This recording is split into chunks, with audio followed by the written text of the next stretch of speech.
So, welcome all of you, and we may get more members as the time goes. So, welcome. Okay, I'm going to start over here, and then I might move as we go. I'm Lamm. I'm the Sustainability Coordinator at Utah State University, and I'm going to be talking about. It's the computer, ain't it? You can move the mic if you want to hold the mic. You can take it out. Okay. If that's easier for you. I don't know. We just practiced this and it's not. It's not Was it going working forward. before? Yeah, it was.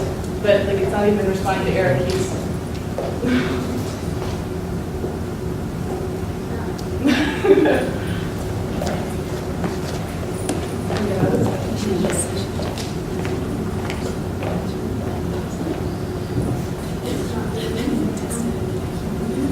This is where we ask Sean to tell jokes, right?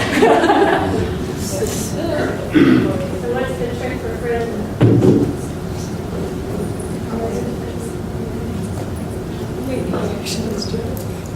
Go, Sean. Come on. Sing us a song. This is why I have a Mac. Give my presentation without the slides. Oh, there, Yes! oh, there we go. Okay. Little massaging. All right. So this is the organization chart for our sustainability programs. In order to try to orient you, you're going to be hearing from Utah Conservation Corps, Aggie Blue Bites, and then I'm speaking on behalf of the Waste and Recycling Work Group out of the Sustainability Council. Our recycling center began at Utah State in around 1990 with a $50,000 grant, a student, a truck, and I think a part-time worker. And since then, it's grown to manage all of the recycling coming out of the university. And since then, we have signed the American College University President's Climate Commitment. We also have adopted a sustainability policy, and most recently, we adopted a sustainability plan, which sets a goal for 35% waste diversion by 2016. The way our system is organized is that the facilities maintenance crews take our recycle bins out to these cages, and we also allow public drop-off at the recycle center. Student workers and volunteers then sort all of it on campus at our recycling center. It works as sort of a clean MRF, and it is baled and then put in storage trailers until we bid it out. So all of this is done on campus. The funding for this is from the revenue from our recyclables, also money from facilities, and then specifically our recycle bins are funded through facilities and donations from the Olympics, from Coca-Cola. We've been switched scoring rights, so we gave our Coca-Cola bins. Hopefully they came to Weber, yes. And Pepsi offered to match them with bins. So we still have some in athletics. The Sustainability Council has funded some of our bins. But what we're really looking for is some sort of standard way to fund our bins on campus so they can look the same and have consistent labeling. And over here on this right side of the presentation, you can see a number of different bins that are located on campus. All of these up here are in the same building. All the blue ones actually are recycle bins, and two of the gray ones are also recycle bins. And the labeling, as you can see on some of them, it actually has a recycle sign. Some of them it's big, some of them it's a piece of paper. And this is sort of the story of our entire campus. And that's what we're trying to work on. Because we know that our diversion rate has been pretty stable since 2005 at around 25%. We really haven't made a lot of differences. There is this dip in 2009 in waste, which nobody can really explain to me, but overall we see this trend. We've made a little progress in more recent years with our composting from landscape waste, so we've been increasing a little bit, but overall very stable. We're trying to find way to knock this up to that 35% that we set as a goal. In order to do this, we needed some data. And we partnered with a solid waste management class in the College of Engineering, and they did a lot of waste audits for you. I'm going to talk about a few of them to give us a more complete picture of what potential we had for recovery within our waste system. They did some in athletics, dining services, and then academic buildings. So So starting off with the athletics, the students actually stayed up until around 2 in the morning, I think, collecting waste from our 3 football games. They took a sample of that, actually sorted the contents, and then estimated what the total would be based on the total waste and recycling out of the entire game. And what they found was that as we got colder games and the attendance dropped, we saw a huge drop in our waste. And then at a bigger scale, what we found is almost none of it was entirely just absolute waste. That most of it was recyclable or compostable in some form. So we had a lot of room for potential in athletics for waste diversion. We also looked at composting in terms of dining services. We had some potential in athletics, that would be very seasonal. But going to dining services, they produce about 1,800 pounds a week of pre-consumer compostable waste. And out of their waste, only a small portion of it was proteins, and depending on which sort of waste system we decide to, or composting system we adopt, would depend on whether that's an issue, but we have a lot of control over the pre-consumer waste. The students went on and looking at our dining services program for how we could possibly just reduce what we're doing. We've done trayless dining for several years, and that's created a drop in the amount of food that's wasted. But they were looking at what happens when students are doing to-go containers. And currently we have disposable plates and things that people take out with them. But this particular student group looked at our alternatives and found that a reusable clamshell program where students put like $5 deposit down, get a reusable clamshell, and then they can take it in and exchange it for clean one every time they come to get more food. The overall cost added, it was actually less expensive than what we're doing currently, assuming participation. And then they surveyed people who were dining in the facility, most of whom were regular diners. And 100% of the people they asked said that the clamshell was a reasonable endeavor for the students to undertake. So this is a possible pilot program for us coming up. And now I'm going to move into 3 academic buildings that the students did waste audits. And the first of these is a pilot program where we took the current system on campus, which is every desk has a trash bin, and the facilities maintenance crew takes your trash out every day. If you wanted a recycle bin, you could find one and put it next to your desk. You could use it if you wanted to. If you took out your recycling to a central bin, then the facilities maintenance crew would take that out. But that is all contingent upon somebody finding themselves a recycle bin and choosing to participate. So we switched the system in the education building, and we used the HSRC as our control. And for a month, and they're still currently doing this system, we've just kind of left it to see what happens.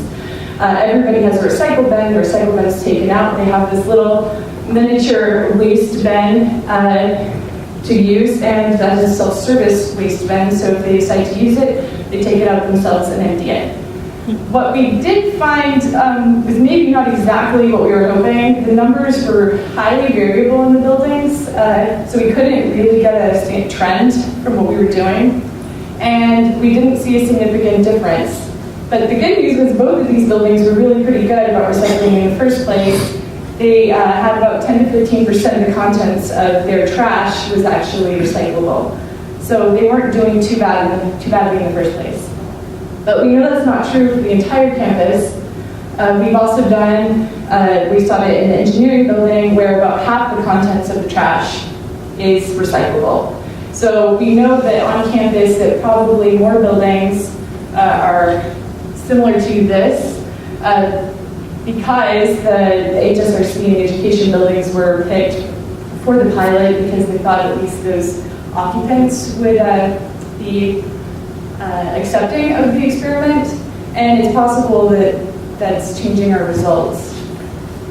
So half of the bins have half the contents of the bin is recyclable, and then in addition in this building, a lot of people don't choose to have recycling bins next to their desks, and that creates a lot of people putting the recyclables in the trash. So what we're looking at here is that a lot of people, if they knew they could get a recycle bin and had one, then they said they would use it. And we need to find a way to make those more available to people in the office buildings on campus. So after doing all of this data gathering, looking at our waste stream, we're trying to figure out how to get up to 35%. What we found was that although we are stuck kind of around 25% currently, that if we changed none of our purchasing practices, if we only collected the recyclables and the compostables that we're currently producing on campus, that we could get to a 50% diversion rate. Our goal is 35%, so it looks like we have potential to achieve that within our time range, which would be 2016. And so going into the next steps, how are we going to do that? Based on the research the students have done, which has been incredibly helpful, we're looking at doing a pilot for clamshells and dining. We're adding composting, hopefully in the next year. We're looking to clarify our recycling. That's been creating standards for our recycle bins so that they're all the same color, they have the same labeling, they're in consistent locations where people can find them, both in our new constructions and then as we go through and replace the current bins in existing buildings. And as we do that in existing buildings, we know that it's going to be a few years before we can get around to everything. We're hoping to just add consistent labeling to everything that doesn't match so people at least know and they can find their recycle bins when they need them. Lastly, we're going to improve convenience, trying to figure out how to make voluntary recycle bins and offices more available to people and more visible so that they know that this is an option for them. Adding bins and composting to athletics. Currently, only about half of our trash bins in athletics are paired with recycling. And adding recycling cages to housing units. Waste dumpsters highly outnumber our recycle cages in housing, so you can have to walk a lot further if you want to take out your recycling, and ideally people could do that in the same place. That's our current plan, and that's where we're going with recycling. We're hoping to hit this goal. We had a lot of help with this through the Recycling Center, the Waste and Recycling Work Group, as well as sustainability interns, and this class that did all of these audits for us. And with that, I'm going to turn this over to Stephanie Tomlin. As you can see down here, Aggie Blue Bikes, they're very good recyclers. Thanks, Alexi. Yeah, this is at the bike shop. We reduce, recycle, reuse. So, as Alexi said, my name is Stephanie Tomlin. I am the program coordinator over Aggie Blue Bikes, which is Utah State University's bicycle lending, education, and advocacy program. I'm going to get to that on the second half of my presentation, but before that, I'd like to discuss basically the USU Bicycle Master Plan, and I will have to give all of this credit to Jordan Booth. She is the planner up in facilities, so I'm just kind of passing along some of the information, although this is definitely of interest, an interest of mine as well. So let's just kind of talk really briefly about USU. We're located in Logan, 400 acres, main campus, 2,600 employees, almost 17,000 students. We're a campus surrounded by residential neighborhoods, and we do have a relatively close downtown.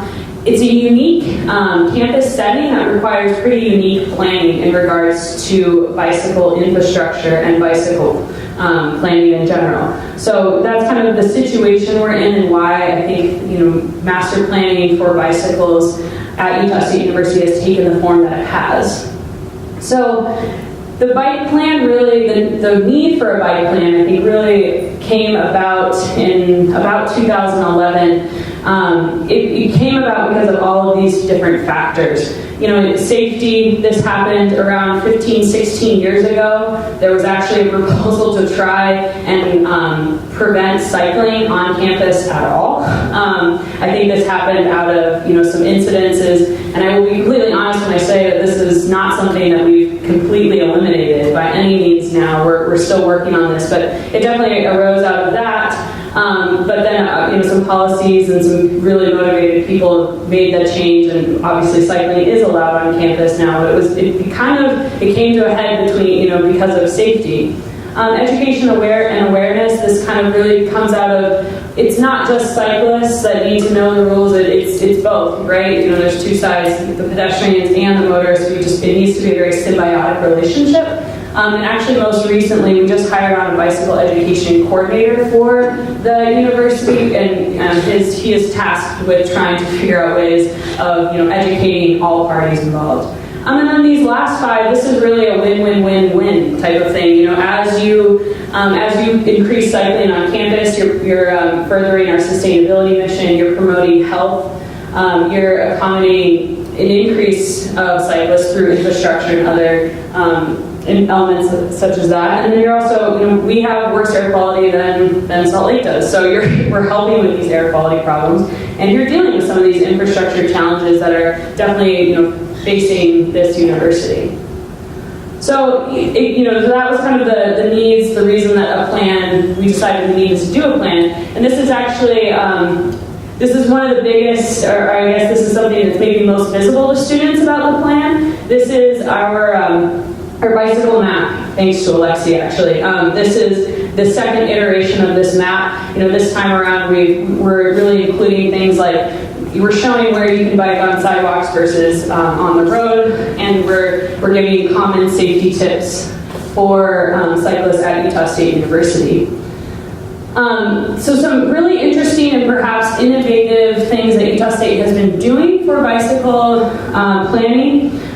So obviously we do shared roads. This is we have a couple of bike lanes, and obviously shared roads are a big thing in Logan. This is not necessarily innovative, but the shared sidewalks and these emblems that go along with that are certainly innovative.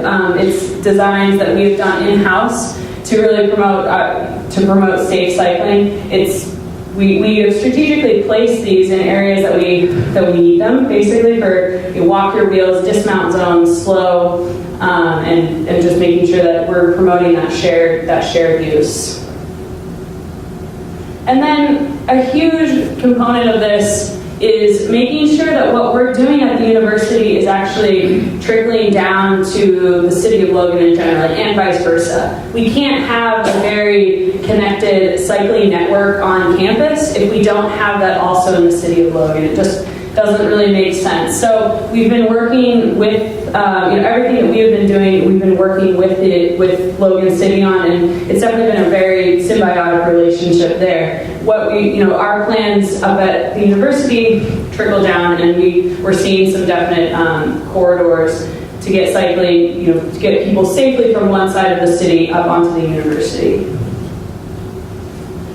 So supporting bicycle infrastructure, we actually recently, Transportation just completed a survey, and we were all pleasantly surprised to see that most students, faculty, and staff are actually very content with the amount of bicycle infrastructure we have on campus, specifically the bike racks.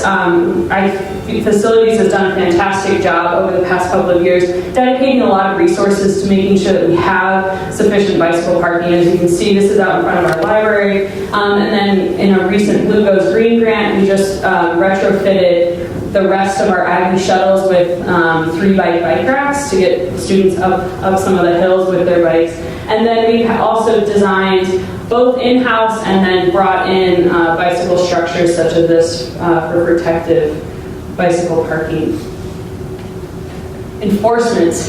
I can say as the program coordinator for Blue Bikes, this is something that we're always working on. It's definitely this is where we're going to focus a lot of our efforts. We do have an existing bicycle policy in place.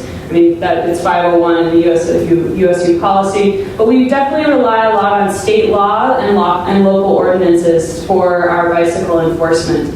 But that being said, there's a lot of great resources in Utah that we've tapped into in order to make it easy for people to understand what those enforcements are, and to make sure that the local law enforcement understand as well. So it's something that we're working on for sure. Education and incentives. This one is, I will tout USU as doing a fantastic job of this. Obviously, Aggie Blue Bikes I'll touch on, but then we do a lot with incoming employee and student orientations, festivals, and events. This is a picture of our Bike to School and Work Week. Utah State won the National Bike Challenge under the University Division this past year. And then we also just recently completed our bicycle-friendly campus status through the League of American Bicyclists, and we received a silver rating. So it's something I feel like we're doing a great job with incentivizing it to students and trying to make it very visible. So that kind of concludes what we're doing in regards to the master plan. These are some of our partners that we've had along the way, and obviously this wouldn't happen without these great references and resources that we've tapped into. So that brings me quickly, I'll run through what we do at Blue Bikes, since that's kind of that's what I do on a daily basis. Blue Bikes, our mission is to get more people on more bikes more often, plainly stated. And we do this mostly by removing barriers students identify with cycling: maintenance, cost, and convenience. So we're a bicycle lending program. At this point, we have over 300 bikes that go out with students for either 24 hours or 3 months. They're different types of rentals, if you will. We also have student pull boards that look like this. We have 3 of them. They're open to anyone, student, faculty, and staff. If you want to come in, you have your personal bike, but you'd like to learn how to fix it. We don't fix the bike for you. The whole idea is that we will teach you how to fix it. We also offer volunteer and employment opportunities and educational workshops and seminars. And we've been funded primarily through AmeriCorps and student fees, but most recently we received a $90,000 grant through the CMAQ, which is federal funding. And we also have donations, bike sales, and volunteer labor. It's a great kind of program in that way. Like I said, everything's free to students because we're really trying to eliminate that barrier students identify with cycling. To give you a sense of how much this is used, between 2009 and 2013, we saw an 81% increase in our 3 student toolboards use, and we saw a 178% increase in our 24-hour and 3-month rentals between the same time frame. The demand is there. We can't keep up with the demand, basically. These are some of our goals that we would have. We would love to be able to increase that rental fleet to, 460. We would like to be able to hire additional staff members. And actually, most recently, we did that grant that I spoke of. It's a full shop remodel that we will be doing, which will actually add additional on-site storage as well as a shop space in the actual building. And then we'd also like to continue building student toolboards to help alleviate that pressure that we have of not enough space, basically. And just this little caveat, this is the number, based on checkouts that we've had and the miles ridden, 154 tons of CO2 offset between 2005 and 2012. So, this is just some pictures of us at Blue Bikes. It's definitely, it's a program that's, if anything, we're just continuing to grow. And the picture that you see up on the left, that's a line of students waiting to get a Blue Bike. It's something that if you implement it at a university, I feel like you'll see great success with it. So with that, I will turn it over to Sean.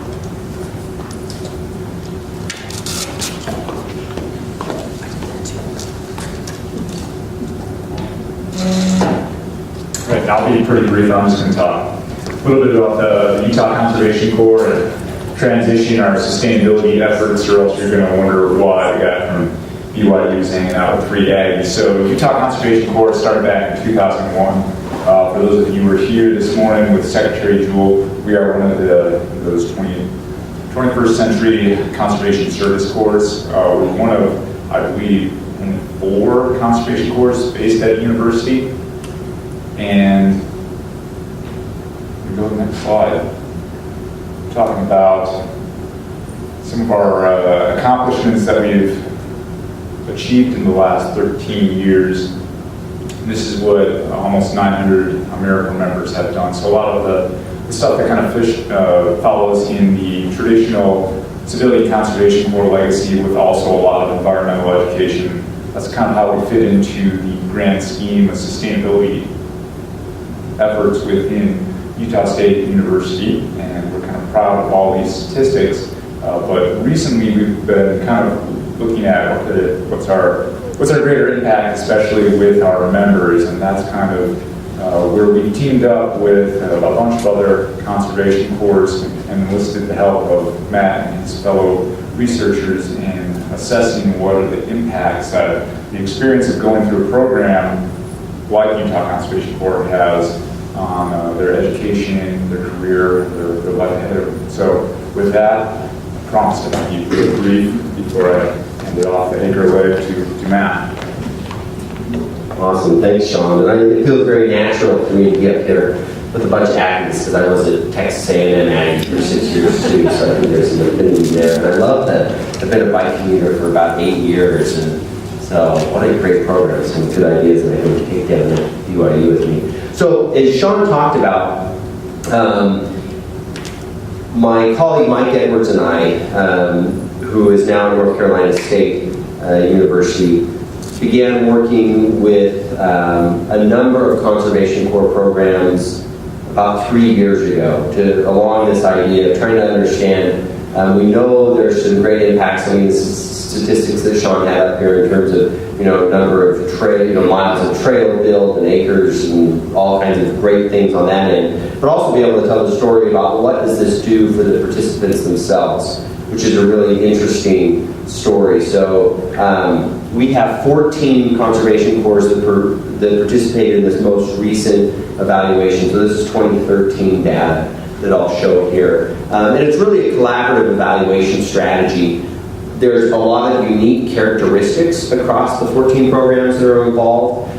So we have sort of traditional conservation corps programs like UCC, but then we have other programs like LA Conservation Corps, who are primarily doing projects in urban settings, where they may be going to do park restorations, or they may be doing environmental retrofits in projects with winterization or removing hazardous materials or whatever it might be. So across these groups, we have conversations about what are commonly targeted outcomes that you're trying to facilitate for your participants, and what are the elements of your program that you think are most essential to facilitate those outcomes. So then we could create a survey that would be applicable across the programs, and that people could gain utility from and be able to tell stories from. And this sort of Sean talked about some of these things. We're looking at impact on participants, targeted outcomes, and then also the participants' perceptions of the quality of the experience and some of the key components of the experience for them. So the sample itself is drawn from 14 different corps. This is a breakdown in terms of corps participants up here. There we go. And then we also have a comparison sample to be able to look at differences between participants and non-participants. Our overall strategy with the comparison sample, and I can talk a little bit about how it's drawn in just a second, is we want to compare participants to individuals who are similar in a variety of demographic ways that come from the same sort of geographic regions. And I'll talk a little bit about the data collection strategy here. And then here's some more in terms of educational status, which varies widely, right? Depending on, you have corps working in urban populations that may be working with predominantly younger individuals, under 18, a little bit different population than we see with UCC participants for the most part, but this gives you sort of an overall perspective. And then here's our breakdown in terms of white, non-Hispanic, and some other ethnic categories here, where we try to keep it pretty similar across participant comparison. In some ways, we're able to match pretty well. In other ways, it's tough when you're collecting data the way we're collecting. In terms of the UCC sample from 2013, 75 total participants, and you can see the breakdown here. Sean, what percentage does this represent from total participants in the program from 2013? Do you have More than half. Okay, more than half. Because we collect data from the beginning of the summer through November, sort of our catch period, where we try to pull in as much data, and those are the ones that we look at, just in terms of the way the budget works and things like that. That's where we're trying to pull from. So we see here, 81% of the UCC sample had graduated from college or had attended some college or were attending college, which is a little bit different than some other groups because they're based at, out of the University of North Carolina. So here's things that we looked at on the left side. You can look at different measures. We can talk about those in a little bit. And then just briefly on our strategy, we try to be as pragmatic as possible, but still rigorous. One thing that we do is we only collect data at the end of their experience. And And we do that in a way that still allows us to measure change. It's called a retrospective pretest. So basically what we do at the end, we ask people, assess yourself on this area or topic or your attitudes towards this particular issue now, and then how did you feel about that, or what was your perception of that before you entered the program? So on the pragmatic side, it's nice because we only collect data one time, but it also helps us guard against what's called response shift bias, which is especially prevalent when you have people going and doing something that they've never done before, or assessing their ability to do things that are going to be new, right? So imagine that you signed up for the Conservation Corps program, you enter in, and beforehand you think, oh yeah, I've got, going backcountry for a couple of weeks and doing these projects and having interpersonal skills in this setting, it's going to be way easy, right? Or it's going to be really hard. Whatever it might be, you're not sure. You can get into that situation and realize that your perceptions were a little bit off, right? And so when you go and take your post-survey at the end, I've seen instances where you have people, I'm a 90 out of 100 on whatever the scale is, and then they finish and they're like, oh, I learned a lot, but I'm really at 55, right? And then you run those numbers and it's like, well, this is a super effective program. It decreased people's ability or their perception of their ability. So we really like this, and I think there's some good research. This suggests it's a valid way to collect information. So like I said, participants collected data, or they're asked to complete an online survey or a pen and paper version, depending on what the program wanted to do at the end, and then to reflect back, also reflect back, like I was saying, with the retrospective approach before they start the program.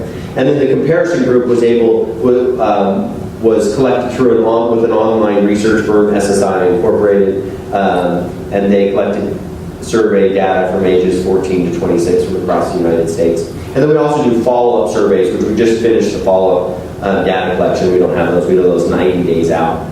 But just let me run through some of the data quickly. We asked participants importance of program components from a 0 to 100 scale. And these are components identified by the course as being sort of most important. So, there, it's not there. So we have opportunities to gain new knowledge, opportunities to learn new skills, having a meaningful work project were some of our top ones up here. Younger participants, even though opportunities to gain more education is down here at the bottom. Anyways, it's down there at the bottom.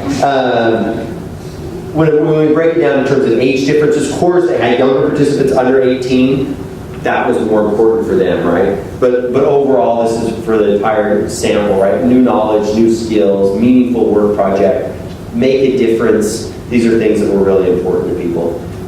We also looked at crew dynamics, right? Especially for the crews that are going backcountry for multiple weeks. We found this to be important and predictive of some of our outcomes, especially one of our outcomes related to being able to persevere in hard tasks. Those crews that had better dynamics make sense that they would also have a more positive work experience. But overall, scores were fairly high across the course.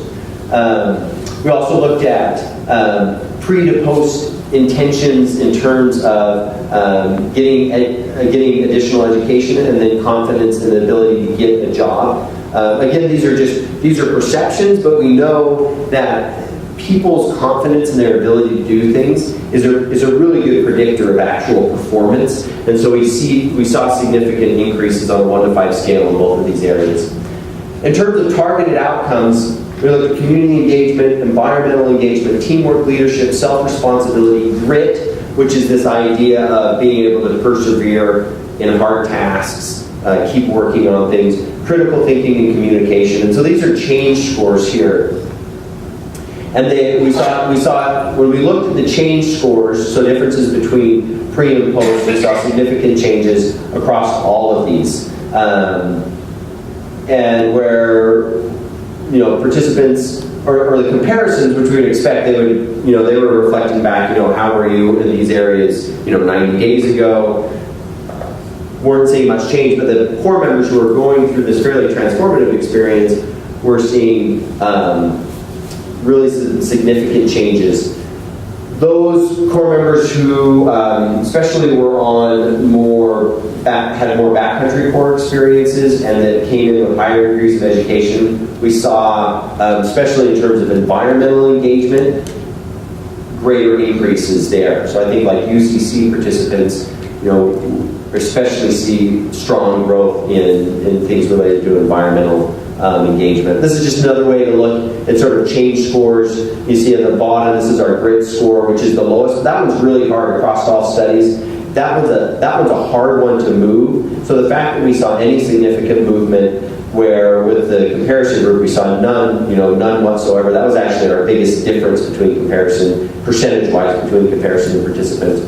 So that the experience really, it's hard, right? It's hard. I went with Sean and visited a crew that wasn't really backcountry, right, but along the Duerden River Parkway, they were doing Russian olive removal and some other stuff, and it is intense work, right? And the experiences and talking with the Corps members when they're out there having these experiences is transformative in a lot of ways, which is, I think it really, they do great work, and then personally they have some really amazing experiences. So in terms of the overall study, we see some really powerful impacts for participants, and also high levels of satisfaction with the interpersonal aspects of the experience and just overall. And as we move forward with this, one of the things we're looking at now, Sean and I were just talking about this, and we've had some conference calls, we've got a pretty good story in terms of the participant impact, and now we want to be able to expand and look at sort of the long-term impact following up with alumni, 5 years down the road. What sort of the residual impact of this experience and how is it still sort of impacting you, which I think will be an interesting story. And also being able to look at community impact. So we had some stuff up front in terms of number of miles of trail and things like that, but we're just completing a literature review now to look at areas in terms of community impact and economic impact that will also, I think, help the Corps be able to tell a story about how this work is helping the environment, individuals, communities in a variety of different ways. And I think it's really exciting to have a Corps associated with a university like it is at Utah State. So thanks. And I think now we turn it back over to you. We'll take some questions if you all are willing. If there are questions or questions.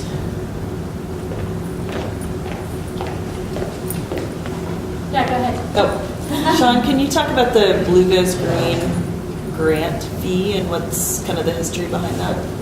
Sure. So, still hear me? I'll talk loud. So, Kate asked about the Blue Goes Green fee and the Blue Goes Green grant at Utah State University, which is going back to the slide on the hierarchy, is one of the sustainability programs at Utah State University, and that was funded by a student fee 2.5, 3 years ago, and that basically just is a mechanism where students can now apply for sustainability grants of their own, and we've had a lot of success with that. And is there anything more specific that out of that? No, I think that's great. I just think it's something unique that Utah State is doing with sustainability.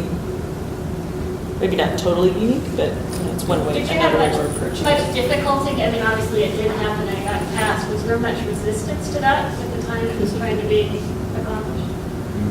Yeah, that's I think one thing that I kind of failed to mention in my intro is that a lot of the sustainability movements on the Utah State University campus that I've seen in the past decade have been driven by the students. So both Aggie Blue Bikes and the Student Sustainability Office with that Blue Goes Green fee, those were primarily just students coming and saying, how do we get this accomplished, going to the student body, to student government, passing those fees, and then really my staff being in a position when we started the Utah Conservation Corps to actually have the infrastructure to to get those fees going and get those programs implemented. So that's kind of a nice, interesting story that really gives kudos to the students at Utah State who have been the drivers of a lot of these positive changes on campus. And I'm sure Lexi would also attest to a lot of the work that she does with facilities being driven by students, and a lot of the innovation is coming from, you know, kind of that grassroots level. So I have a question for each of you. And the question is, what have you found to be particularly successful in motivating people to create change through each of your programs? How do you talk about sustainability to get people to take action? I think what we've been trying to do from my side is, this actually is related to the Student Sustainability Office, but we're working at making messages that appeal to people not just because it's good for the environment. So a lot of the Student Sustainability Office Bluebird's Green Fee projects are visible on campus, but nobody knows that they're there. But they use them every day, like water bottle refilling stations or bike racks or bike maintenance stations.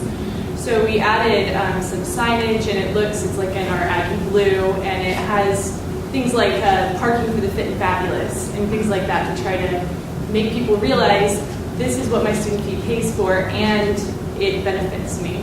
So I think that would probably be one of the main things that we've been doing. I think for Blue Bikes, it's about empowerment and making people feel like they are making some type of difference.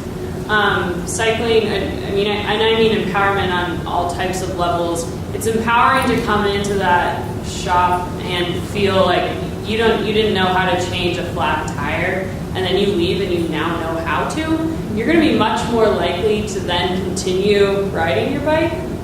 So that's a huge one. And then, but also just, the dialogues that happen in that, we have a very, I don't want to say informal, but it's just a very casual shop setting. The dialogues that happen in there, and just through casual conversation between the mechanics and the people that are coming in, I've heard some amazing things about this is about how people feel and why they commute, and just general discussion about hey, by doing this you're making a difference, and here's how. And I mean, we use air quality a lot. That's something that we kind of, in a sense, it's one of those problems that we can then kind of use to our advantage, but it's, that's also empowering, saying, hey, you are, by doing this, you know you're making a difference, because 1/4 of the pollutants from your car actually happen by just turning the key. So if you even just eliminate that a couple of times a week by not even going on one of those trips, you're helping a lot, so.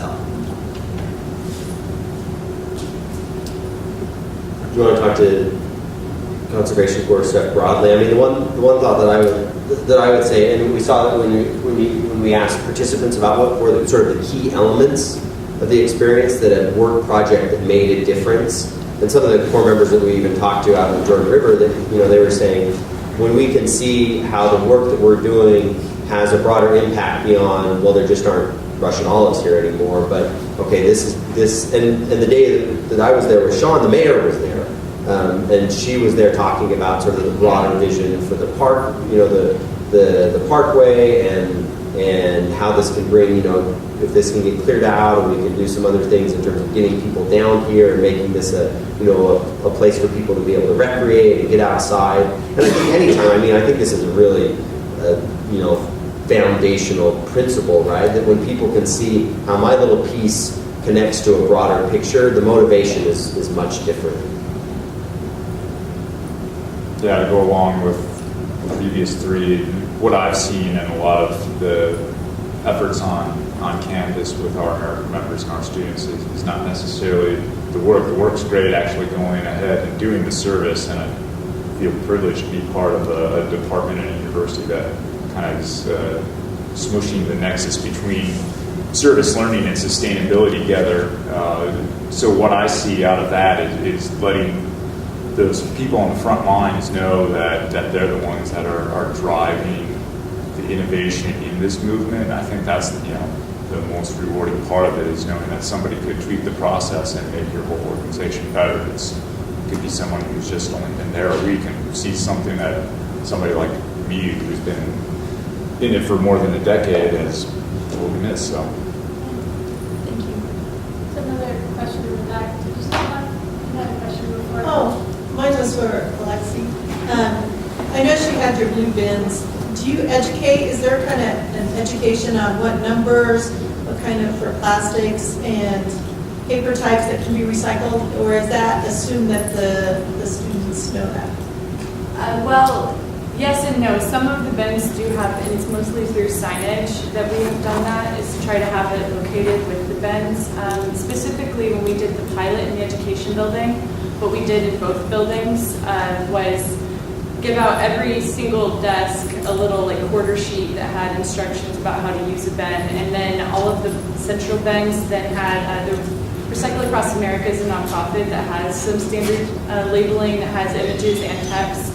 So most of our education's probably been that way. We've also been doing Recycle Mania, and that's more person to person, but it's harder to catch everybody doing it that way. But we've been doing tabling and events where students are painting bins out in front of the student center to try to get people to stop and kind of ask some questions or to get that information. So do you recycle glass here on campus, or is glass? Yes, we do glass, plastics 1 through 7, paper, cardboard, metal, scrap metal. We recycle almost everything with the recycling logo. We can't do flexible styrofoam, but other than that, pretty much. I'm going to ask a question. And following up with your comment that most of these key programs have been student-driven at Utah State, that's interesting for us at Weaver because that's not been our situation. And I'm curious what, and maybe it was in your early demographics, but what's the percentage of out-of-state students that you have at Utah State? Or do you have a sense of who's supporting the environmental stuff? Is there any difference between in-state and out-of-state that you've noticed on campus, whether that's anecdotally or anybody know? Good research topic for Yeah. I don't know percentage-wise how many are out of state on campus. It's increased just recently because of the missionary change. Right. But other than that, a lot of the students I work with are in-state students. So anecdotally, it doesn't seem to be specifically out-of-state students. I don't know if that's been anyone else's experience. What percent is residential? I think we're at like maybe 20%, but we have a residential campus more in the sense that everybody lives in like a 2-mile radius. Yeah. Which would be a difference here. It's a huge difference here. Yeah, because that we could be all one. from Weaver, Davis, Morgan. There's a different sense of like place attachment to Yeah. campus when it's sort of that residential That's interesting. feeling. So I could see that being a large driver. Sorry, Jen, I jumped in. No, I was just curious, Alexi, you were talking about you guys should be members of ACU, PCC. Where are you guys at with your active planning efforts? I'm just curious about it, the status. Right, we do greenhouse gas inventories every year, and we have been able to do a slight decrease in like per square foot, emissions per square foot, but overall we're not decreasing. What else? We've done progress reports on that, and we became a signatory in 2007. So we've been hitting the benchmarks and not making a lot of progress in actually decreasing our greenhouse gases. Any other questions? Comments? All right, thank you very much, everybody. This was great.